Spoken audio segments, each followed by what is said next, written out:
sommes cette semaine en Camargue, dans le sud de la France. Ici, vous le voyez autour de moi, la plage n'est plus qu'un mince filet de sable. Aujourd'hui, les experts ne cessent d'alourdir leurs prévisions. La montée des eaux pourrait atteindre 1,40 m d'ici 2100. À ce rythme-là, il va falloir trouver des solutions et vite. Bienvenue dans votre émission de l'environnement consacrée cette semaine à la montée des eaux. Au sommaire de ce numéro, en France, une zone ne sera pas épargnée. La Camargue et ses marais pourraient disparaître presque totalement d'ici 2100. Les Saintes-Maries de la Mer pourraient devenir une île ou plus probablement une presqu'île. Et les constructions de l'homme aggravent-elles les choses? Nous sommes allés ausculter la côte camarguaise. Dans les pays en développement, l'avancée des mers est un défi auquel les autorités ont bien du mal à faire face. Seule solution, déplacer des villages et les services publics plus loin du rivage. Reportage en Côte d'Ivoire. Et si la montée des eaux offrait de nouveaux espaces habitables pour anticiper et se protéger des inondations, certains choisissent de vivre sur l'eau. Des États très riches font, eux, construire des îles artificielles. Visite de ces lieux d'exception entre utopie et réalité.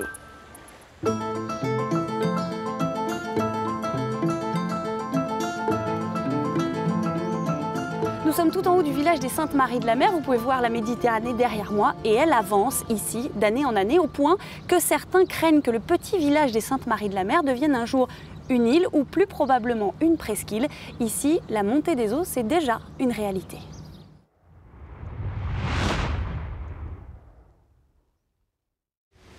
C'est une image de carte postale d'un territoire pourtant vulnérable.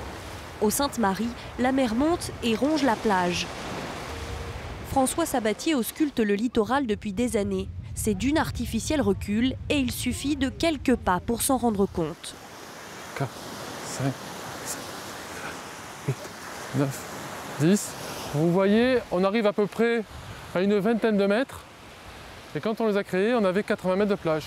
On est dans un secteur qui recule de 1 à 3 mètres par an. Et les choses ne devraient pas s'arranger. Les scientifiques sont loin d'être optimistes.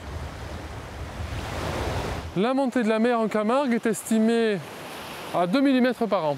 Par contre, pour le futur, les océanographes, les climatologues envisagent des montées beaucoup plus rapides, 3, 4, 5 fois plus vite.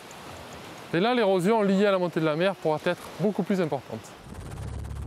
Voilà le pire souvenir des Camarguais, de l'eau partout, dans les maisons, dans les champs. Nous sommes en 1982, les routes et l'électricité sont coupées, les inondations font une dizaine de milliers de déplacés. On ne peut rien faire, hein. Là, sans défense, on attend que ça se passe. On est impuissant. Alors depuis, ici on a sorti les grands moyens, des digues rocheuses pour barrer la route à la mer. Chacune a coûté plusieurs millions d'euros. Elles sont plus d'une centaine, épis, brise-lames et brise-vent. Aux Saintes-Maries de la Mer, si on ne les avait pas construits, le rivage se trouverait aujourd'hui à 2 km derrière le village. On estime que le village aurait été englouti dans les années 2000 environ. Mais les édifices sont fragiles. Les digues sont pour l'instant le seul rempart. Aux Saintes-Maries, les maisons sont donc préservées. La ville, cernée par les eaux, est au sec. En mer aussi, la montée des eaux se fait sentir. Ces pêcheurs sont intarissables sur la question. Aujourd'hui à la retraite, André donne encore un coup de main de temps en temps sur le bateau. Le trait de côte qui recule, les pêcheurs le voient tous les jours. On a pratiquement 1 mètre par an de dégradation au niveau de la côte. Pour les poissons et tout, on le voit le changement. Le travail qu'on fait, et des fois, il n'est plus le même. Il y a une évolution dans la mer aussi. Hein.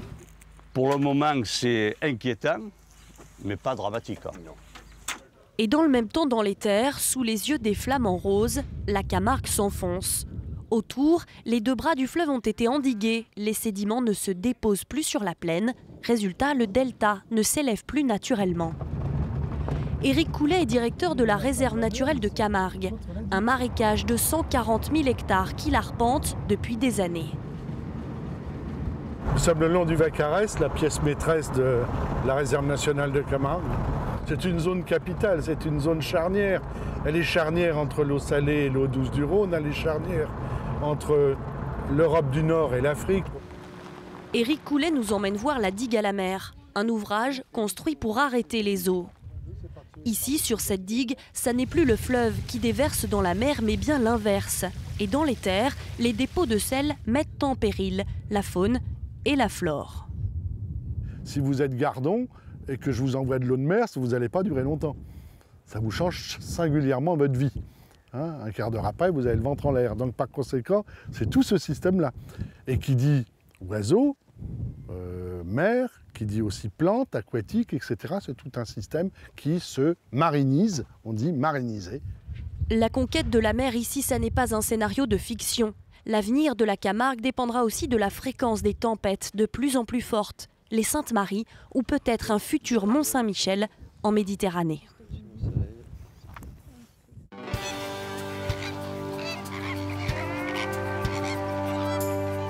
C'est le symbole de la Camargue, le flamant rose. Mais pour combien de temps encore? Aujourd'hui, l'animal a de plus en plus de mal à se reproduire, notamment à cause des digues construites par l'homme.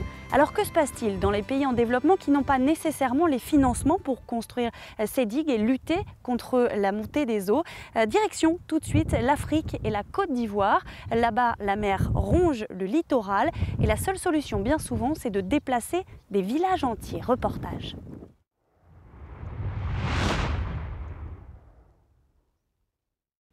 De l'eau, simplement, de l'eau de mer. C'est elle qui a ravagé plusieurs kilomètres de ce village de Côte d'Ivoire. Avec le réchauffement climatique, le niveau de l'océan monte, le sable est emporté et la côte attaquée. Pour les pêcheurs, la vie est de plus en plus dure. Beaucoup ont perdu leur maison, détruite par les eaux. Je suis venu notamment, ça ne m'a pas averti. Une nuit comme ça, j'ai senti des vagues qui frappaient. Et là, j'ai eu seulement le temps d'évacuer ma petite famille. Et puis bon, je n'ai eu que les yeux pour constater le dégât. Le village de Grand Laou sur l'océan Atlantique disparaît peu à peu. Il était pourtant autrefois un des comptoirs coloniaux de Côte d'Ivoire, situé entre l'océan et la lagune. Les autorités ont déplacé les commerces et services publics dans une autre ville, plus loin de la mer. Une décision déplorée par le chef du village. Laou a beaucoup donné à la Côte d'Ivoire. Laou était la capitale économique de la Côte d'Ivoire à l'époque. Aujourd'hui, tout est parti pour une question de volonté politique. De l'autre côté du littoral ivoirien, Grand Bassam, ancienne capitale coloniale et centre touristique. Un bijou architectural lui aussi menacé. Certains construisent des digues pour se protéger de l'érosion marine, mais il faudrait aussi rénover de nombreux bâtiments d'époque. La ville vient d'être inscrite au patrimoine mondial de l'UNESCO. Le gouvernement ivoirien espère ainsi relancer le tourisme et préserver le patrimoine historique.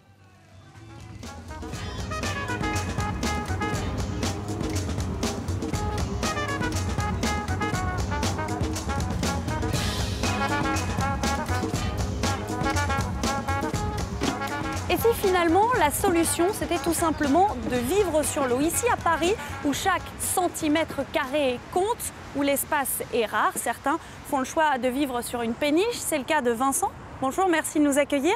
Comment ça se passe quand l'eau monte ici? Comment réagissent les bateaux? Très simplement, les gens s'entraident, les bateaux montent, on adapte les amarres et les voies d'accès aux bateaux avec des passerelles qui sont amovibles et que nous adaptons en fonction de la hauteur de la crue. Alors vous vivez sur une péniche, je vous propose de pousser le concept encore un peu plus loin, une maison flottante ou même une île flottante. Oui, oui, ça existe, des projets sont en train d'être réalisés comme si finalement le réchauffement climatique offrait de nouveaux espaces de vie. Reportage.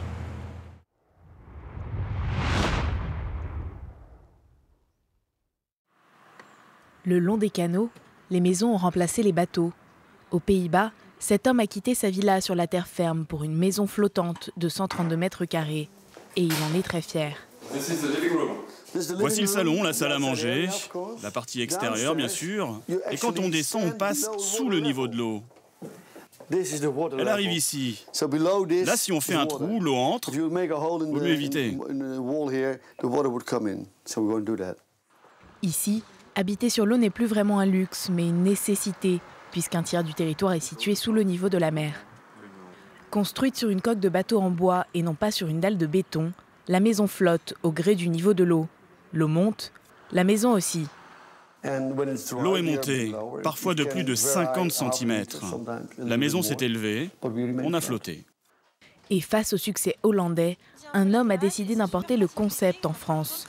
Pour lui, il faut innover pour échapper aux aléas du climat. La reconstruction identique est une bêtise en fait. Refaire la même chose, c'est s'exposer aux mêmes sinistres et aux mêmes coups et aux dégâts de la même façon. Et pour accueillir les naufragés du réchauffement climatique, certains architectes vont encore plus loin. Ils envisagent de construire des îles artificielles flottantes. L'homme doit trouver des nouveaux territoires. On est sur la planète bleue qui est remplie d'océans. Et donc je pense qu'il est temps de trouver des nouveaux modes d'habitation en osmose avec cette nature pour venir redécouvrir aussi les fonds marins et toute la richesse de la faune et de la flore aquatique. Cette ville flottante pourrait accueillir jusqu'à 50 000 habitants. Mais à 1,5 milliard d'euros, elle n'est encore qu'un rêve. On vient de le voir, la montée des eaux inspire les architectes. Alors je vous propose de terminer cette émission sur un projet un peu fou. Ça s'appelle Paris Underwater. Olivier Campagne et Artefactory Lab ont imaginé les rues de Paris inondées par une grande crue. Du quai Malaquais à la pyramide du Louvre, en passant par le centre Pompidou, les Tuileries ou les Halles. Une vision surréaliste de Paris sous les eaux. Un long travail d'animation et de retouche. Et c'est la fin de cette émission. Merci d'avoir été avec nous. Je vous retrouve très vite sur France 24. À bientôt.